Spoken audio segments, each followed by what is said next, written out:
Chers abonnés, je vous adresse un salut des plus chaleureux et vous remercie d'être une fois de plus au rendez-vous. Aujourd'hui, avant de plonger dans l'histoire que je vais vous raconter, permettez-moi de partager avec vous un événement qui a secoué notre chaîne. Le mercredi 29 janvier, notre chaîne a été la cible d'une attaque menée par un pirate informatique. Pendant un instant, tout semblait compromis. Mais heureusement, grâce à l'intervention efficace de YouTube, nous avons pu récupérer la chaîne et la sécuriser. Plus qu'une mésaventure, cet incident nous a rappelé à quel point cette communauté est précieuse. Nous sommes de retour, plus forts que jamais. Mais assez parlé de cela, entrons dans le cœur du sujet. Aujourd'hui, nous allons explorer une affaire glaçante qui remonte à 2011 dans la ville d'Ashburn, aux États-Unis. Un mystère qui, plus d'une décennie plus tard, continue de hanter ceux qui s'y intéressent. Je vous invite à écouter l'étrange et troublante histoire de Bethany Decker. Avant de commencer, pensez à vous abonner si ce n'est pas encore fait, à liker cette vidéo et surtout à la partager autour de vous. Votre soutien est essentiel pour continuer à vous proposer des contenus toujours plus captivants. Allons-y. Bethany Decker a vu le jour en 1989 dans la petite ville de Fredericksburg, en Virginie. Dès ses premiers instants, son sourire radieux semblait être sa signature. Sa mère aimait le rappeler. Bethany était ce genre d'enfant dont la joie illuminait n'importe quelle pièce. Aînée de la famille, elle est immédiatement devenue le centre de l'attention de ses parents, qui la chérissaient comme un trésor. Puis, avec le temps, la famille s'est agrandie. 2 autres enfants sont venus compléter le tableau, et Bethany, loin d'être jalouse, a pris son rôle de grande sœur très à cœur. Elle veillait sur son jeune frère et sa sœur avec un enthousiasme touchant, presque maternel. Il faut dire qu'elle n'avait pas vraiment le choix. Sa mère, infirmière, enchaînait les gardes à l'hôpital, et Bethany devait souvent assurer la relève à la maison. Mais, loin de s'en plaindre, elle adorait ça. S'occuper d'eux, les aider, leur apprendre des choses. Pour elle, c'était naturel. Mieux encore, elle prenait les devants, rangeait la maison sans qu'on ait besoin de le lui demander. Une enfant modèle, en somme. Puis vint l'heure des choix. Lorsqu'il a fallu décider de son avenir universitaire, Bethany n'a pas hésité une seule seconde. L'environnement l'a toujours fascinée, et elle a intégré un cursus en changements environnementaux mondiaux dans une université située à 70 km de chez elle. Une évidence pour elle.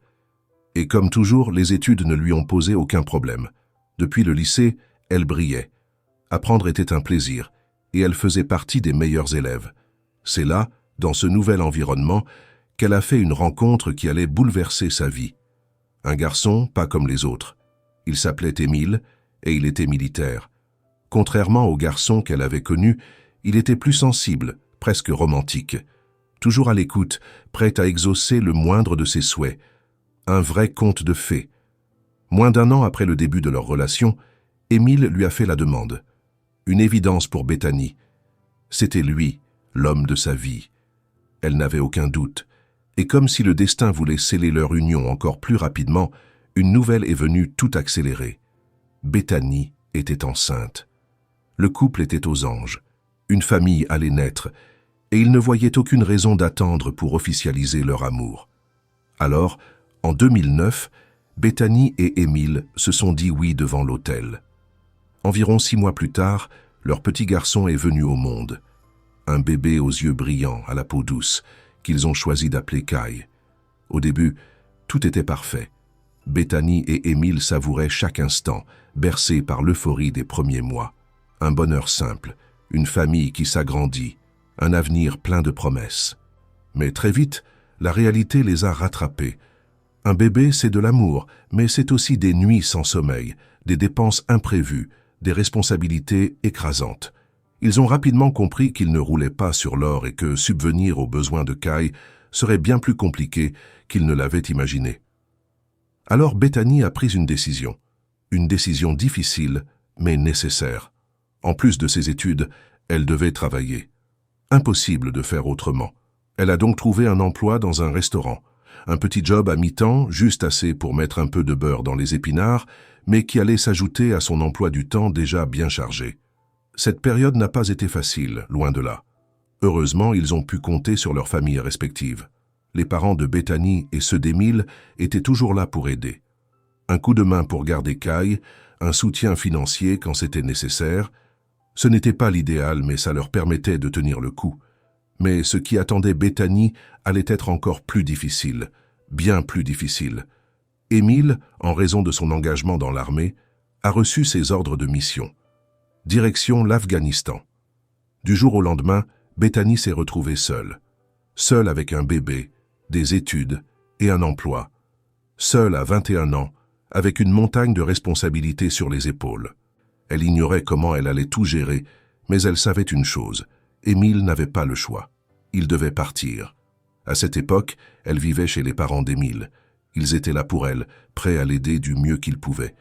Mais malgré tout leur soutien, le départ de son mari a tout changé. Les doutes ont commencé à s'immiscer. Était-ce vraiment la vie qu'elle voulait? Un mari toujours absent, un quotidien rythmé par l'attente et la solitude. Leur mariage avait-il été trop précipité? Et surtout, était-elle prête à assumer un enfant toute seule, encore et encore? Elle en parlait souvent avec Émile.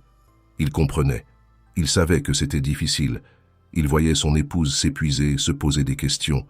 Mais il refusait de la forcer à rester. Il l'aimait trop pour ça.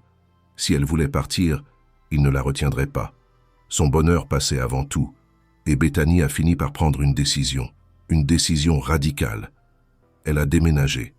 Pas parce qu'elle ne supportait plus ses beaux-parents. Non. Mais parce que le trajet jusqu'à son travail était infernal. En vivant plus près du restaurant, elle pourrait économiser du temps, travailler plus d'heures et gagner davantage d'argent. C'était logique. Rapidement, elle a trouvé un appartement non loin de son emploi. Une nouvelle indépendance, un nouveau départ. Mais cette décision a eu des conséquences. Bethany ne pouvait pas tout gérer. C'était impossible. Études, travail, un bébé de quelques mois. Elle a dû faire un choix. Kai est donc partie vivre chez sa grand-mère maternelle, à plus de 100 km d'Ashburn. Une séparation douloureuse, mais nécessaire. Et c'est là que tout a basculé. Ce choix, ce déménagement, ce nouvel équilibre. Tout cela allait déclencher une série d'événements qu'aucun d'eux n'aurait pu prévoir.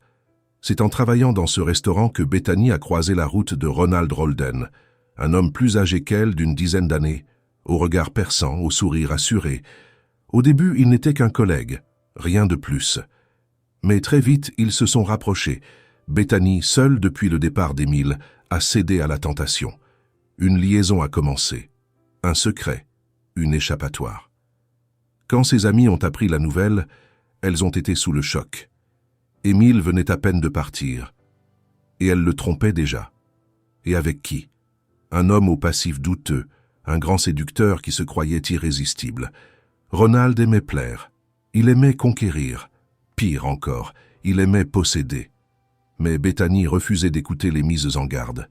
Elle était sous son emprise. Ronald était l'opposé d'Émile. Là où son mari était patient, attentionné, prêt à tout pour elle, Ronald était autoritaire, jaloux, possessif. Il exigeait l'obéissance. Et pourtant, Bethany est allée encore plus loin.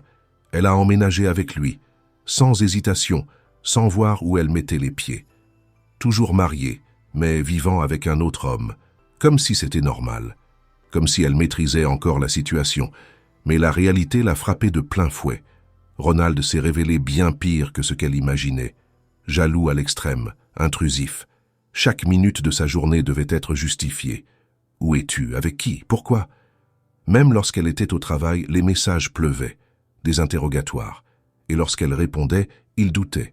Pire encore, il la suivait, en cachette, juste pour voir si elle disait la vérité. Petit à petit, il a laissé tomber le masque. Son comportement est devenu de plus en plus agressif. Bethany a commencé à avoir peur.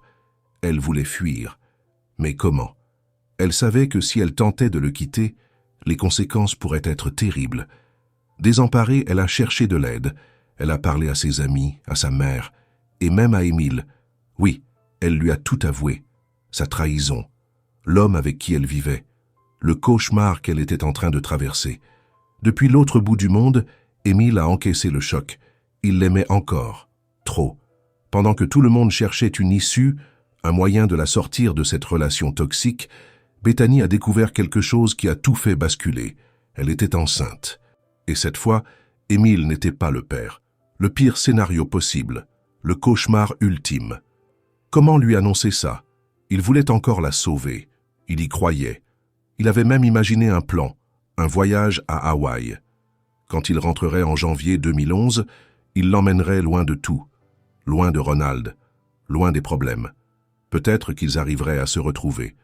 Peut-être qu'il y avait encore quelque chose à sauver. Mais Bethany ne lui a rien dit, pas au téléphone, pas comme ça. Elle a décidé d'attendre de le voir en personne, sauf que dès son arrivée à l'aéroport, Émile a su. Impossible de cacher une grossesse de 5 mois. Le choc a été immense, mais malgré tout, Émile l'aimait trop pour la rejeter. Il lui a dit qu'il était prêt à lui pardonner, à tourner la page, même à élever cet enfant comme le sien. Parce que ce qui comptait, c'était elle. Alors, ils sont partis à Hawaï, loin de tout. Sur cette île paradisiaque, baignée par le bruit des vagues et la douceur du soleil, ils ont retrouvé un semblant de complicité. Des discussions qui leur avaient manqué. Des moments où, enfin, ils se sentaient à nouveau proches. Et là, Bethany a compris. Elle l'aimait encore. Elle ne voulait pas perdre leur mariage. Elle ne voulait pas de cette vie avec Ronald. Elle voulait Émile. Mais avant tout, elle devait régler un dernier problème. Ronald. S'il refusait de quitter l'appartement, alors elle n'aurait pas d'autre choix que de partir elle-même. Le 28 janvier 2011, Émile et Bethany sont rentrés de leur voyage. Le même jour, Bethany s'est rendue chez sa grand-mère. Elles ont parlé d'Hawaï, de la beauté des paysages, des souvenirs en apparence heureux. Mais la vieille femme a vite remarqué quelque chose. Bethany n'était pas elle-même. Elle semblait préoccupée. Sa grand-mère n'a pas fait semblant de ne rien voir. Elle a insisté et finalement, Bethany a craqué. Elle lui a tout confié. Le stress qui la rongeait, son incapacité à tout gérer seule, son désir profond qu'Émile revienne pour de bon. Elle savait qu'elle avait fait une erreur en s'impliquant avec Ronald. Elle voulait s'en sortir. Cette conversation lui a fait du bien.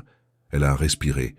Plus tard, quand Émile les a rejoints, l'ambiance est devenue plus légère.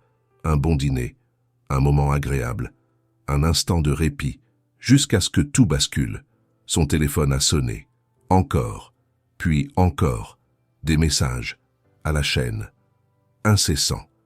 À un moment, Bethany s'est éclipsée dans la salle de bain. Quand elle est revenue, son visage avait changé, fermé, grave, presque paniqué. Elle a simplement annoncé qu'elle devait partir. Tout de suite, sa grand-mère et Émile ont insisté. Pourquoi? Qu'est-ce qui se passe?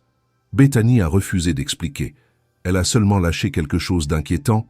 Vous ne pourriez pas comprendre. Elle a embrassé sa grand-mère, puis elle est partie. Émile l'a suivie dehors. Avant qu'elle ne disparaisse dans la nuit, elle lui a fait une promesse.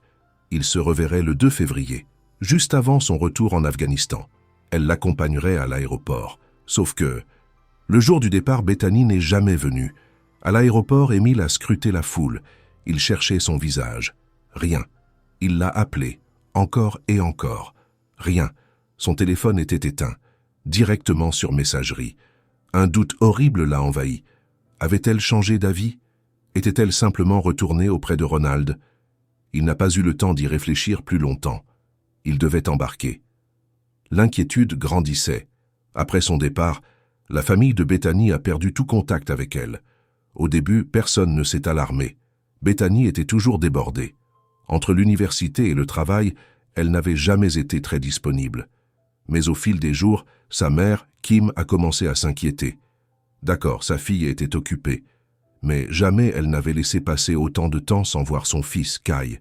Elle a essayé de l'appeler. Encore, toujours rien. Son stress a commencé à monter. Et puis, quelque chose d'encore plus étrange s'est produit. Des amis de Bethany, Émile lui-même. Tous ont reçu des messages de son compte sur les réseaux sociaux. Mais tout sonnait faux. Le ton n'était pas le sien. Les phrases étaient mal construites, le vocabulaire différent, plein de fautes qu'elle ne faisait jamais. Dans ses messages, Bethany disait que Ronald était la meilleure chose qui lui soit arrivée, qu'elle avait besoin de disparaître, qu'elle ne pouvait dire à personne où elle se trouvait. Incompréhensible, surtout pour ceux qui savaient à quel point sa relation avec Ronald était toxique, ceux qui savaient qu'elle voulait s'en sortir. Alors, où était Bethany? Et surtout, était-elle encore en vie? Quelque chose clochait. Une des amies de Bethany l'a rapidement compris. La personne qui lui répondait sur les réseaux sociaux évitait certaines questions. Des questions simples, des détails que Bethany aurait su répondre sans hésitation. Comme si elle ne voulait pas prendre le risque de se tromper. Comme si ce n'était pas elle. Pendant ce temps, Kim, la mère de Bethany, continuait d'essayer de la joindre. Encore, encore. Chaque appel tombait directement sur la messagerie. Le stress est monté d'un cran. Bethany n'avait jamais laissé passer autant de temps sans donner de nouvelles. C'était impossible. Alors, Kim a décidé d'agir. Elle habitait trop loin pour vérifier elle-même ce qui se passait, mais ses parents vivaient à quelques kilomètres d'Ashburn. Elle les a appelés. Elle leur a demandé d'aller voir. Quand les grands-parents de Bethany sont arrivés devant son immeuble, quelque chose les a immédiatement frappés. Sa voiture, mal garée, arrêtée en plein milieu d'une place de parking, comme si Bethany s'était précipitée, comme si elle n'avait même pas pris la peine de se garer correctement. Ce n'était pas dans ses habitudes. Un frisson leur a parcouru l'échine. Ils sont montés. Ils ont frappé longuement à sa porte. Aucune réponse. Silence total. L'appartement semblait vide. Quelque chose n'allait pas. Sans perdre une seconde, ils ont appelé la police. Les enquêteurs sont arrivés rapidement. Ils sont entrés dans l'appartement. Rien. Personne. Aucune trace de lutte. Aucune effraction. Tout était étrangement en ordre. Bethany était partie sans passeport, ce qui signifiait qu'elle n'avait pas quitté le pays. Alors, où était-elle? Les voisins ont été interrogés. Rien. Personne ne se souvenait de la dernière fois où ils avaient vu Bethany. 3 semaines. 3 semaines sans nouvelles. Depuis le 28 janvier, plus personne ne l'avait vue. Nous étions déjà le 19 février. Impossible de dire exactement quand elle avait disparu. La dernière personne à l'avoir vue? Sa grand-mère. Ce soir-là, Bethany était avec Émile. Et quand elle était partie, il était parti avec elle. Ce détail a tout changé. Et si leur réconciliation n'avait pas fonctionné comme prévu? Et si Émile n'avait pas supporté l'idée que sa femme soit enceinte d'un autre homme? L'aurait-il attaqué sous le coup de la colère? Les soupçons se sont tournés vers lui. Mais il y avait un problème. Émile n'était pas aux États-Unis. Il avait quitté le pays depuis plus de 2 semaines. Il était toujours en Afghanistan. Mais malgré la distance, son témoignage était crucial. On lui a donc demandé de rentrer, le plus vite possible. Dès son retour, Émile n'a pas perdu une seconde. Il s'est immédiatement rendu au commissariat. Sa version des faits était attendue. Et ce qu'il allait dire pourrait tout changer. Émile a confirmé qu'après le départ précipité de Bethany de chez sa grand-mère, il était sorti en même temps qu'elle. Mais une fois dehors, ils étaient montés chacun dans leur voiture. Il faisait nuit noire, et Émile trouvait imprudent que Bethany fasse seule 1 heure de route pour rentrer chez elle. Il lui a proposé de rester dormir chez sa grand-mère, mais elle a refusé catégoriquement. Alors, il l'a suivie en voiture pour s'assurer qu'elle rentre bien. Ils ont fait un arrêt à une station-service où il l'a aidé à gonfler ses pneus. Ils en ont profité pour discuter une dernière fois. Encore une fois, il lui a demandé de ne pas rouler seule la nuit, mais Bethany n'a rien voulu entendre. Elle a repris la route vers Ashburn, et lui, fatigué, a décidé de dormir dans sa voiture avant de rentrer chez ses parents. C'était la dernière fois qu'il avait vu Bethany. Il s'attendait à la voir le jour de son départ pour l'Afghanistan, comme elle le lui avait promis. Mais ce jour-là, elle n'est jamais venue. Lors de son interrogatoire, Émile a pleinement coopéré avec la police. Il a répondu à toutes les questions, sans esquiver, ni cacher quoi que ce soit. Il voulait comprendre ce qui était arrivé à sa femme. Quand les enquêteurs lui ont demandé ce qu'il pensait de Ronald, le nouvel homme dans la vie de Bethany, Émile n'a pas montré de colère. En réalité, il s'est estimé responsable de ce qui s'est passé. Il avait laissé sa femme seule avec des responsabilités écrasantes. Études, travail, éducation de leur enfant. Avec seulement 21 ans, c'était trop lourd à porter. S'il avait été présent, ils auraient pu affronter ces difficultés ensemble. Au lieu de cela, Bethany s'est retrouvée isolée et s'est tournée vers un autre homme. Après cet interrogatoire, les enquêteurs ont conclu qu'Émile n'était pas impliqué dans la disparition de Bethany, mais il restait une autre personne à interroger, Ronald. Peut-être avait-il des informations cruciales. Le 25 février, les policiers l'ont convoqué au commissariat.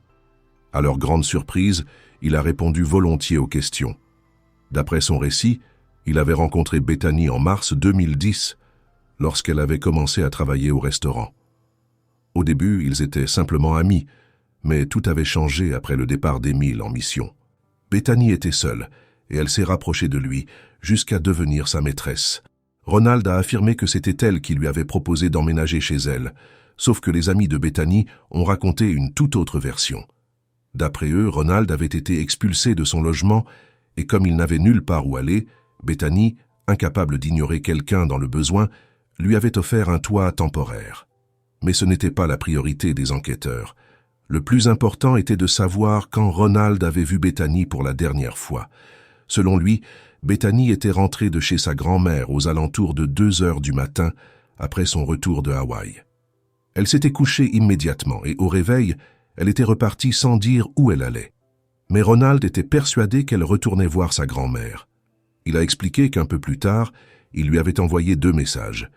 Il lui avait annoncé qu'il passerait la soirée chez eux avec ses enfants, que son ex-compagne devait lui déposer.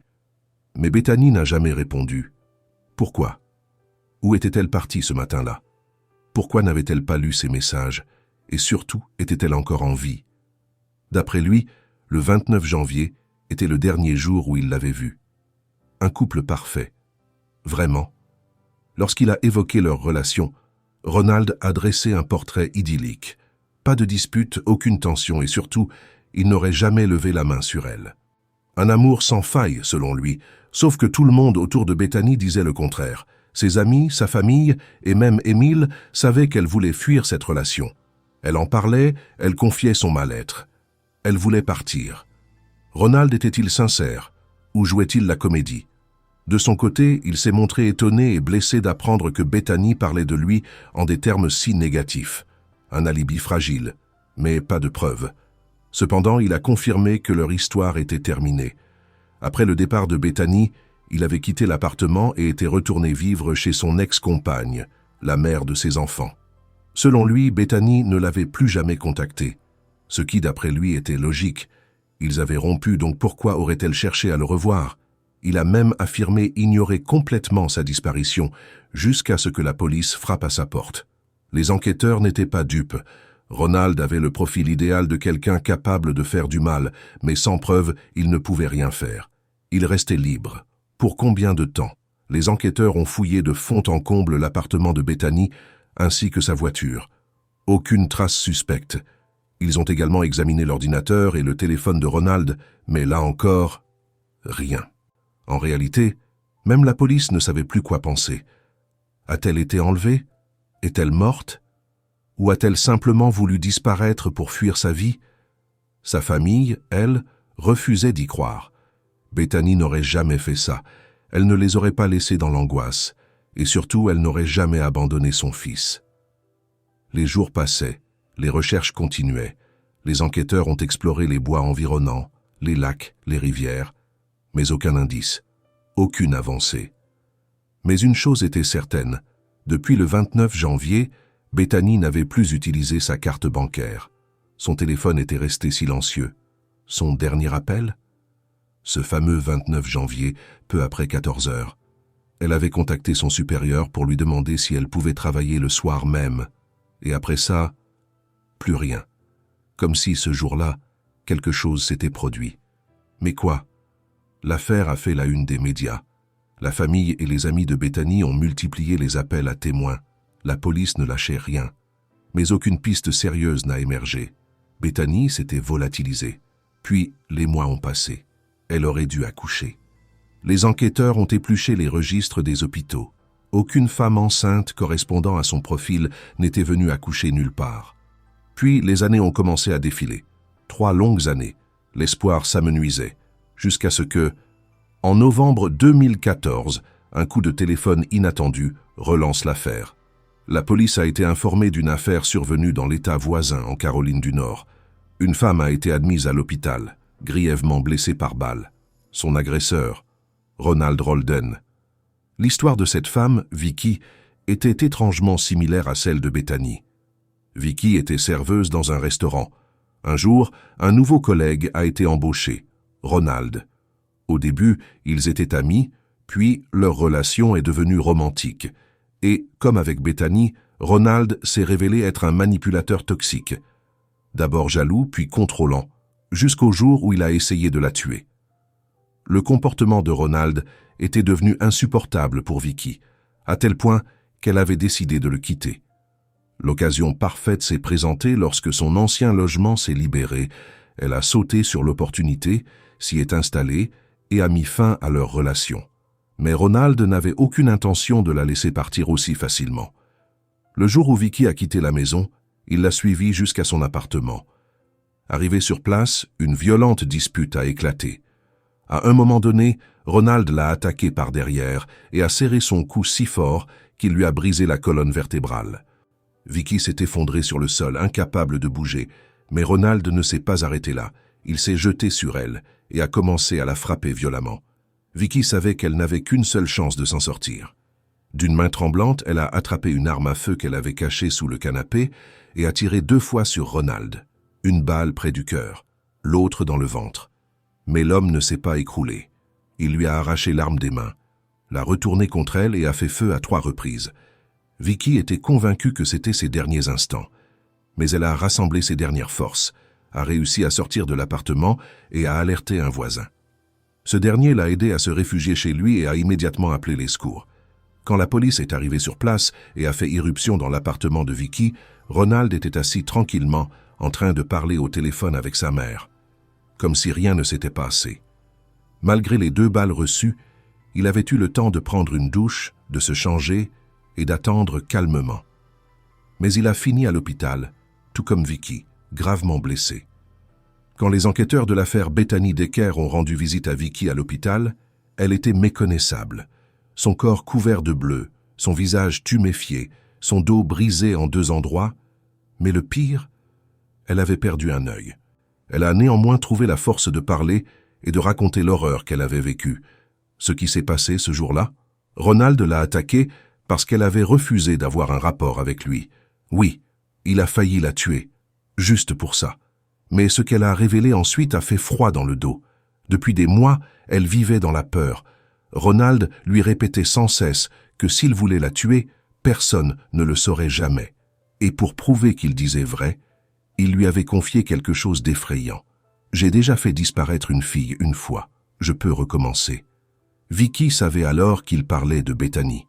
Suite à cette révélation glaçante, Ronald a été arrêté. Mais en raison d'un accord de plaidoyer, il n'a écopé que de 6 ans de prison. 6 ans pour avoir tenté de tuer une femme. Et pour Bethany, rien. Toujours aucune preuve liant Ronald à sa disparition. Mais après les déclarations de Vicky, les enquêteurs ont décidé de rouvrir l'enquête. Avait-il manqué un détail crucial au début des investigations, un détail oublié? En reprenant le dossier, une anomalie a été remarquée. Après sa dernière apparition le 28 janvier, Bethany avait seulement donné signe de vie sur les réseaux sociaux. Elle avait envoyé des messages à Émile et à d'autres proches. Et si ces messages n'avaient pas été écrits par elle? Les enquêteurs ont fait une découverte capitale. Les messages envoyés au nom de Bethany après sa disparition n'étaient jamais partis de son adresse IP. À chaque fois, ils avaient été envoyés depuis la même adresse, celle que Ronald utilisait pour consulter ses emails et ses réseaux sociaux. Le schéma était toujours le même. Ronald se connectait à ses propres comptes, puis, peu de temps après, il se connectait au compte de Bethany et envoyait des messages à ses proches. Il s'était fait passer pour elle. Et pourquoi aurait-il fait cela, sinon pour tromper son entourage et leur faire croire qu'elle était toujours en vie?